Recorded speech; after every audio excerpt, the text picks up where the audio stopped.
दरम्यान अयोध्येतील दानचोरी विरोधात देशभरामध्ये रामरक्षा आंदोलन करणार असल्याचं ठाकरेंच्या शिवसेनेचे खासदार संजय राऊत म्हणाले।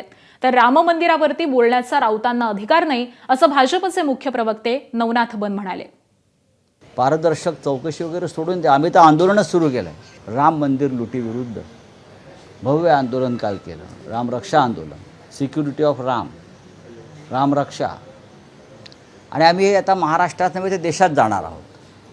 या चौकशा वगैरे सगळ्या त्यांच्याच असतात, न्यायालय त्यांची, वकील त्यांचे, सरकारी वकील त्यांचे, चौकशा समित्या त्यांच्या, सरकार त्यांचं, दरबार त्यांचा, सगळं त्यांचं आहे। ते काय चौकशा करणार आहेत?